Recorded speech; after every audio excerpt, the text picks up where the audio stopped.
Hey, everybody, and welcome back. I'm Jason Wilson, and welcome to our podcast where we're going to spend a little time today with one of my good friends.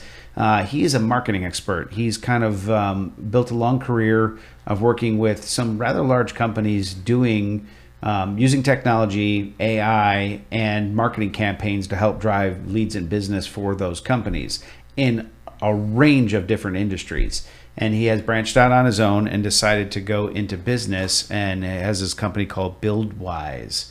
So I'm going to introduce you here to Robert. This is Robert. Hey, Robert.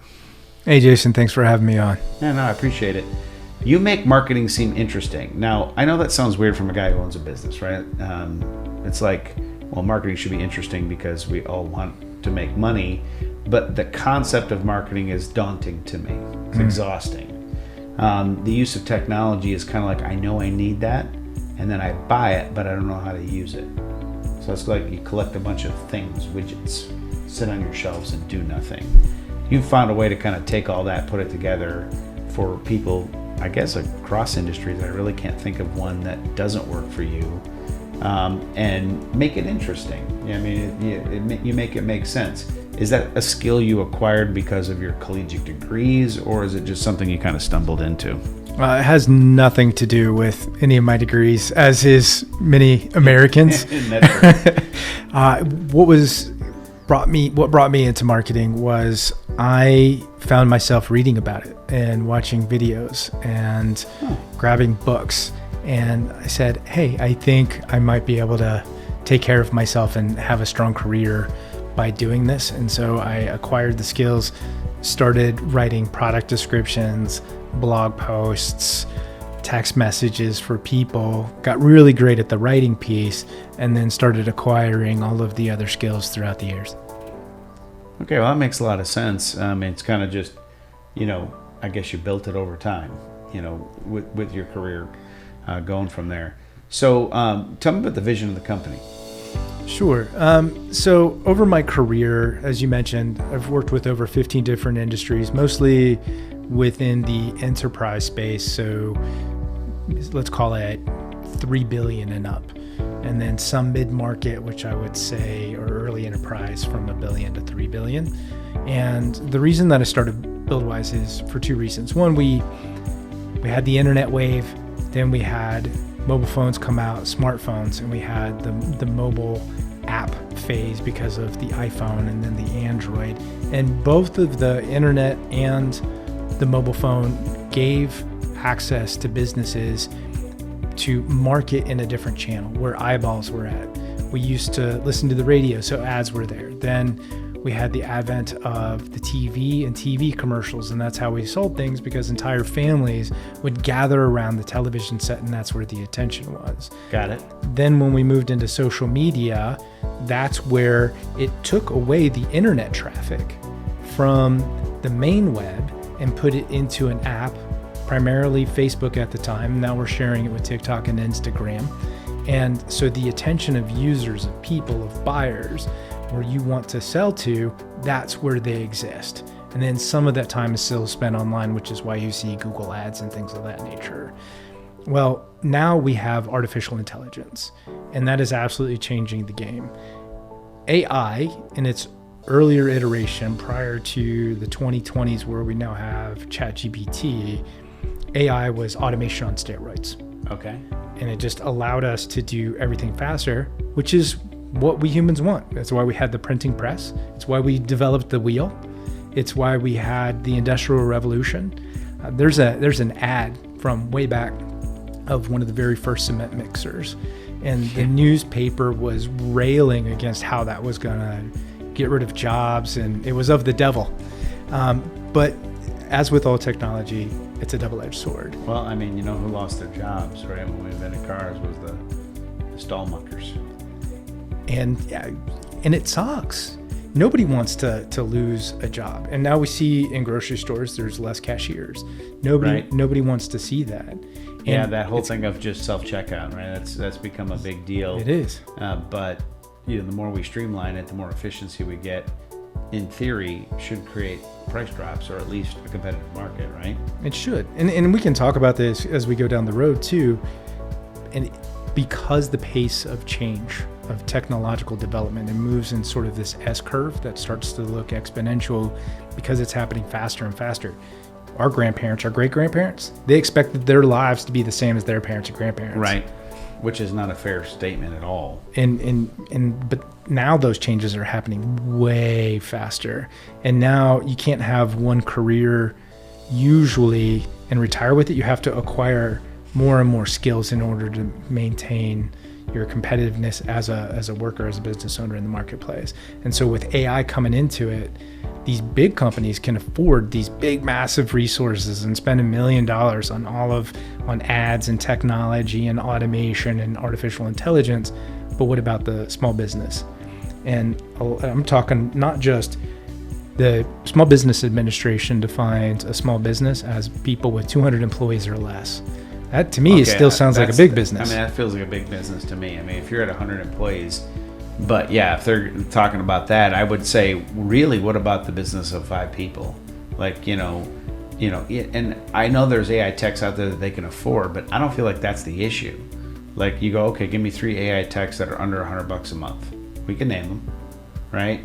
And then go, but that's not the issue. How do I use them to make money is where the brain lockdown happens. And as a small business owner, I end up spending money on what we call distractions and bells and whistles. And then we basically waste money until we're like, we shouldn't waste any more money on this. And we go get belly to belly with people so that we can get back to making money.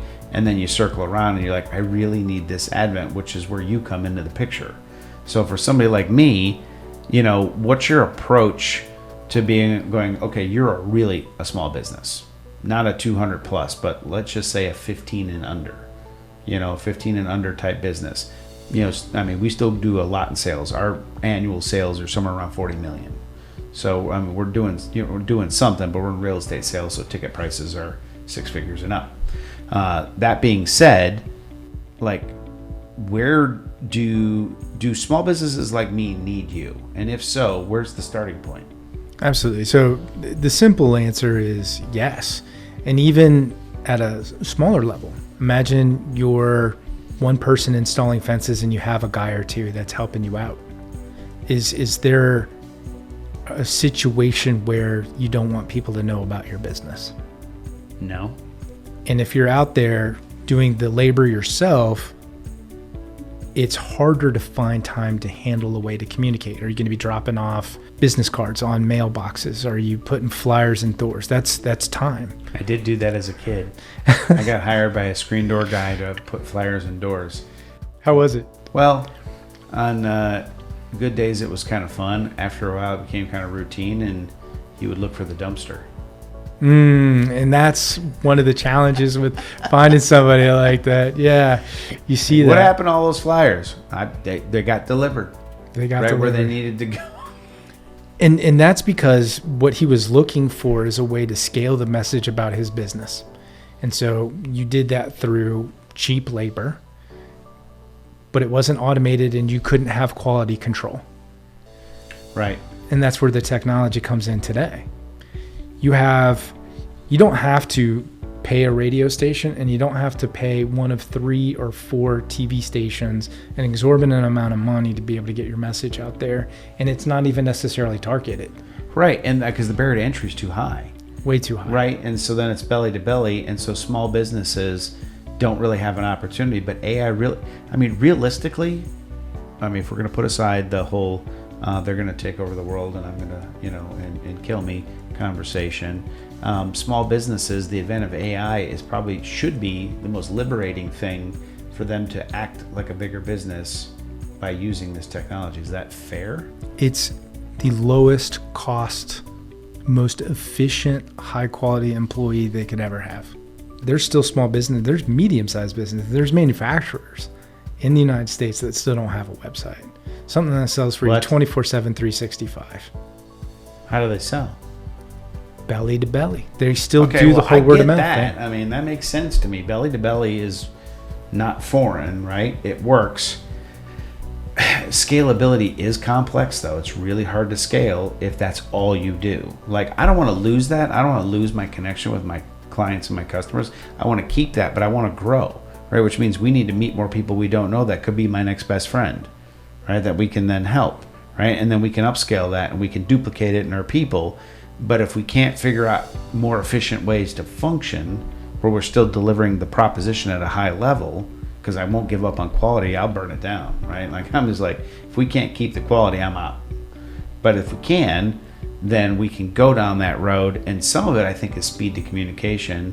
How do you feel about, I mean, I get ChatGPT, I get the writing, stuff about writing descriptions and ad copy and things like that, it's a no-brainer, right? You can teach it, it can do that. The big thing is how do you feel about the AI communication, like the bots, the conversations? That is the part. It's like, I'm really reticent to have you call in, and then you get one of these things and it's, hi, how are you, Jim? And it's like, well, my name's Robert.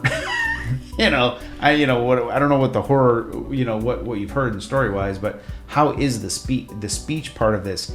Have we arrived at where it's just more than a writing copy for me faster kind of a tool? Yeah, the use cases are very important. So that's a great question. First, I'd like to point out, you mentioned the word growth. I used to sell cars, and one of my sales managers, he would say, when you're green, you grow, when you're ripe, you're rotten. And so you try to stay fresh and grow, but there are business owners that I've spoken with, and even though there's a constant rate of inflation as we evolve as an economy and hopefully grow, the cost of goods get more expensive. And so, but there are business owners that are willing to lose money, lose revenue, because they don't want to grow anymore. They're maxed out either through capacity or capability. And so they stay pretty much, I can handle my 5 to 10 customers. I don't want to take on any more. I don't want to do anything else to grab. And it happens. I get that. I feel like that only because I don't know a better way, but if you're like, you can do with the same time and more focused effort, more and grow, I don't know why anybody wouldn't want to unless they're just about ready to get out of whatever business they're in. I assume if you love the business you're in, I guess maybe that's not true. If you love the business you're in and you make all that you want, you have all the clients you want, maybe you're just content you don't want to grow. I don't really know what that mental space would even be like. Part of it can be we get stuck with something, it seems too complex, so we're trying to make a bunch of different decisions and we what about it to death. Okay. There's can be a certain fear of technology, and kind of tying in with the what abouting it to death, just where do I get started? I had to learn how to build a thing, sell a thing, run a company, manage the books. Now you're telling me I have to learn about artificial intelligence and automation and a website and social media ads. That gets a lot for a single solitary person. Agreed. So now if we can get past those roadblocks, those mental barriers, then yes, the people that are ready, willing, and able to grow their company, then AI, that automation on steroids, that emerging intelligence is great in terms of chat. So somebody hits your website, or somebody texts you, or somebody calls you. Today, you can have an AI chatbot respond back to that person and have a conversation based on the information that you trained it on, which is based on your business. What are the frequently asked questions? What is it that you're selling? What are the common objections? What is your sales process? And if you don't have those things lined up, now it's a great time to really think through on how to improve your business in order to be able to train the chatbot to do the job that it's usually the business owner knows how to do the best. Okay, so now question, chatbot, you had mentioned. Sometimes you go on a website and the chatbot pops up and says, hey, how can I help you? And then you ask it a question and it will give you 3 or so responses to choose from, right? Versus just conversational. Is that what we're talking about as a chatbot? Or is this more of like a conversational chatbot, kind of like you were demonstrating what ChatGPT could do, but just in text versus audio? So is it the same thing or is it something different? Those are two different technologies. Got it. That's what I wanted to know. Because the text one is annoying. What you were demonstrating to me, I thought was a whole different world. Like that took me from, it's nice to have a chatbot where there's some questions you can click on, to a world of possibility. Yeah, it becomes, dare I say, more human. And you heard it here. This is where we lose it. Skynet has taken over. The Terminator is coming. But we tried to, and this comes from the various early days of programming computers. It was if-then statements. Right. If this happens, then I want it to do this. Right. Else, this other thing should happen. But the difference with it, and that's where you get your several options. That's like, oh, if I read this keyword, well, based on what the user is inputting, the question being asked, then maybe it's one of these three possibilities, or I'm going to send them to some database that's, where they can search more. Okay. With an AI chatbot, this is based on large language models, which are based on the most current version of ChatGPT 4 and 4.0, based on 2 trillion words. That's more than you, me, and a whole gang of this audience can read in multiple lifetimes. Okay. That enables the technology to predict what should come next. You take that technology, which is built to look like the human brain or operate like the human brain with these individual digital neurons, just like in our brains. It predicts the text, but you're also, as the business owner, able to provide the training data so it's more tailored towards you. Just like you're training an employee. I was literally going to say, so like you're training an employee. Okay, Yeah. That's cool. So, all right, so your company, tell us a little bit about that. I'm just going to make up a business that I don't have. If I had a business making scarves and selling them online, and I contacted you, would I be a client, and what would that look like? What would an intake conversation be? So there's service businesses and there's e-commerce businesses. Got it. That's a fair distinction. So for the e-commerce platform, just getting started as a small business, we would set them up with Shopify. Shopify would say is the best, easiest to use and manage platform for e-commerce. Okay. If you're looking at a service-based business. Let's go with a service-based business. What would be another, aside from real estate, because that's obviously my use case, what would be another service-based business that? Roofer, cementer, framer, window installer, pool guy. Get it. Yeah. So even though those are Dentist. Dentist. Wow. Okay. All right. So you're providing a service, and then you would basically we're not looking to change the business. We're just looking to offload what either they're paying people to do and streamline it, and that's what you're going to help them do, including getting some more marketing assets, a funnel where they can get more leads in, intake those leads, convert them into dental patients. If that's, I don't know what dentists are selling these days. Teeth. Well, they have all of, not only so they have their maintenance package, right? And that's your biannual, come in, let us do a cleaning. We're going to take pictures and make sure there's nothing going on. But, do you want teeth whitening? Do you want teeth straightening? They're going to look for those other areas of opportunity. Do you want all caps so you can go become a Hollywood movie star? Okay. Right? They're going to look for those areas of opportunity to drive more revenue into the business. But guess what? They went to school to become a dentist, or I went to school to become a lawyer. I didn't come to school and learn how to run a business. I didn't learn how to become a sales guy. I didn't come in to learn how to market my business or learn about technology. So if you can have a solution that's low cost, done for you, automates all of that work, but yet it's simple enough for you to know what's going on with your business, and it drives more qualified leads that you turn into revenue, then it's a no-brainer. Okay, that's awesome. All right, so it sounds like it pretty much would fit any use case, and I assume based off of the different levels, there's obviously a level of affordability they'd have to be able to do it, but it seems like almost any small business that's already doing revenue would be able to be a good potential client. Is that fair? 100%. So and whether they're just getting started or it's an established business like yours, and they say, we've talked and you have a bunch of technology in your business, we can come and work with that technology and we fill in the gaps. But there's other businesses, they don't have a website, or they have an old website that it exists on the internet, but it doesn't generate any business for them. People aren't clicking to fill out a form or clicking to call or clicking the text. They're not showing up on Google. I shouldn't walk around with a clipboard anymore saying, hey, Can I get you a bunch of questions answered, and I'll give them to my data processor?